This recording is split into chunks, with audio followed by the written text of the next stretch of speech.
bit like finding the balance.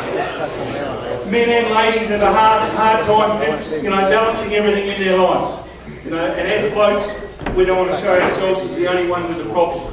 And it's a bit like this: when you're in deep shit, say nothing and try to look like you know what you're doing. So this is really atypical.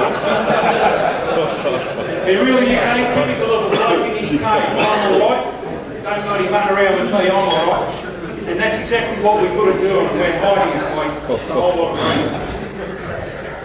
Okay, in your bag, guys, you can go through this in your own time, and we're going to go through it with anyone who comes through the pit stop tomorrow. But these are just 10 shock absorbers, which I just want to briefly go through. I'm going alright.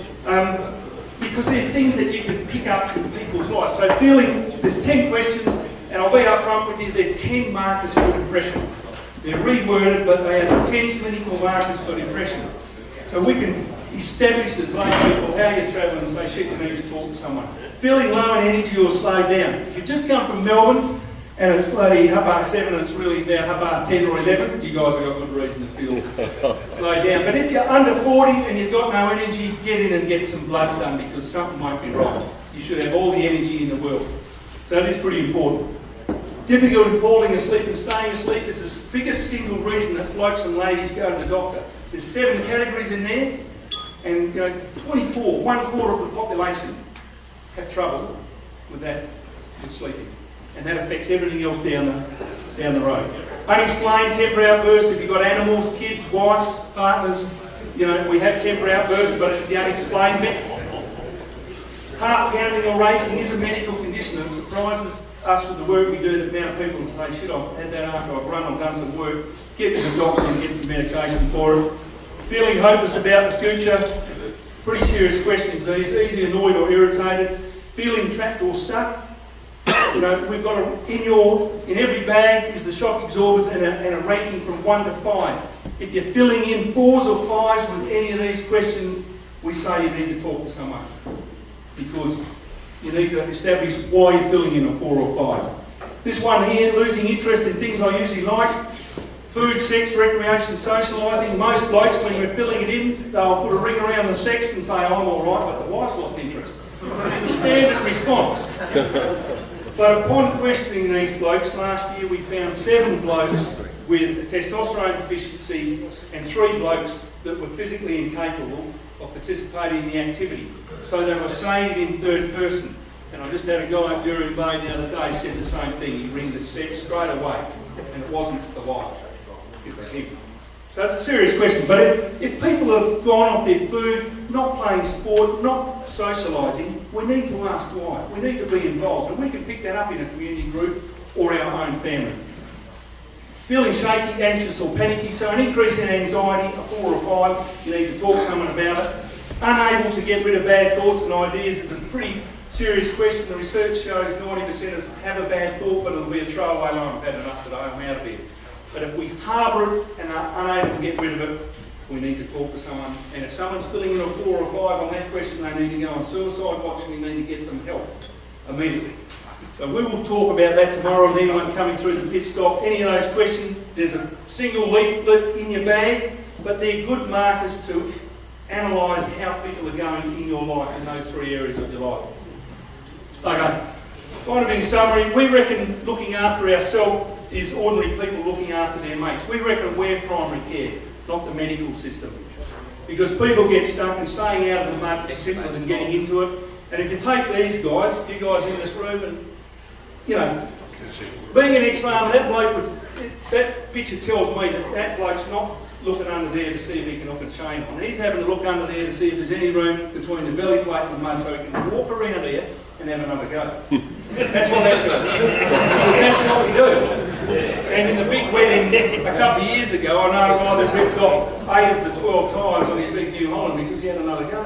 In fact, he had about 4 goes.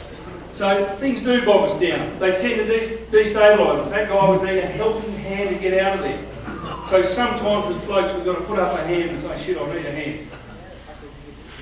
So we say the medical service is a secondary care, and everyone in this room is primary care. And we try to put this research in all our talks, and this research shows that 90% of suffering through traumatic experience is resolved by having a cuppa, a hug, and we reckon you're going to give someone a hug, you give them a bloody good hug and mean it. A talk to a caring friend, but down here, this has got to be everyone in their room, barring a few, is an ordinary human being who knows how to listen. So we can help 9 out of 10 people by using these and having a chat to them. It is, you wouldn't get much research around that would back that up. It is pretty important. And then the second part of that research is that a fair bit of that support comes from within. It comes from within your community. And that comes from ordinary people, like you and me in this room having a listen and a chat. Okay, people do need help because of the way they feel. And a problem shared is almost a problem halved, and that is, I reckon that's a pretty true saying. Just put up a couple of examples of some mates, because we laugh about it, and slokes and wags, and they say they got bloody 20 mates, and the tennis club are mates, and everyone else is mates, but you know, that's just some examples, and you can be a mate to anyone who hasn't got a mate by simply listening and having a chat. Okay, just in summary, look, some simple stuff. You find a mate or mates you can talk to about stuff. It really is important, and it is a rewarding experience. It's a pretty powerful thing to do. Try the physical health bit. You know, takes a bit of work. Look after yourself. Visit your GP. It's really important that you have a relationship with your GP. Helps if she's a blonde. But we need to. Our rules. The rules are, and it's in your bag, is that if you're 40 to 55, get to the doctor for a biannual visit at least. If you're over 55, you should be going to the doctor for a service visit. The ladies leave us for dead blokes. They've been doing it for 30 bloody years or 40 years. Make an annual service visit. And if you're between 40 and 55, get the PSA test. And we bought this for the older blokes tomorrow. Okay, for the digital. It's a clean guarding bottle.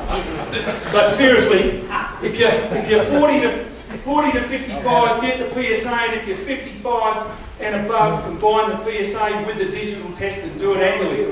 It's pretty serious stuff. If you go to the doctor, always listen to what the doctor says to your wife or partner. You're just getting over your medical, your husband is suffering from severe stress. If you don't do the following, he's going to die. Each morning, healthy breakfast, pleasant all times, nutritious meal, nice, no chores, no nagging. We know that's getting hard, don't we, guys? Oh yes, and make love several times a week. Do this for the next year, and he'll regain his health completely. You come out. What did the doctor say? You're going to die. It is that simple, guys.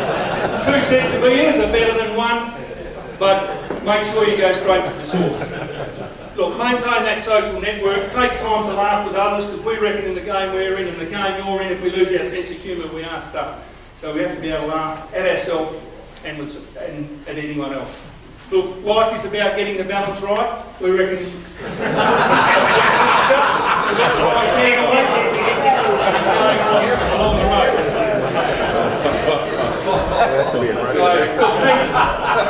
Thanks for listening. I just want to do a couple of ads for that the bag that you've got. I'll start with the other bit. I see down there the end table there, those young blokes were taking that out of all the bags. So they were fixing that one. Yeah, young blokes down there. So look, there's some healthy information in there. That's the shock absorbers for the guys that aren't coming to the pit stop tomorrow. And ladies, it's not guys related. Have a look through that. If you are filling in 4s and 5s, get to talk to someone about it.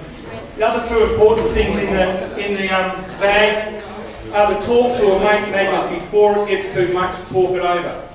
If you know someone's in trouble, shove that under their nose, stick it under their fridge, in their youth. But it's a pretty important message. And the other one, guys, we've been handing out about 8,000 of these books, but it's called Matters for Men. There's 76 subjects in this book. Each subject's only 2 pages. I'm not a big novel reader, so I can read it. But there's subjects on physical health,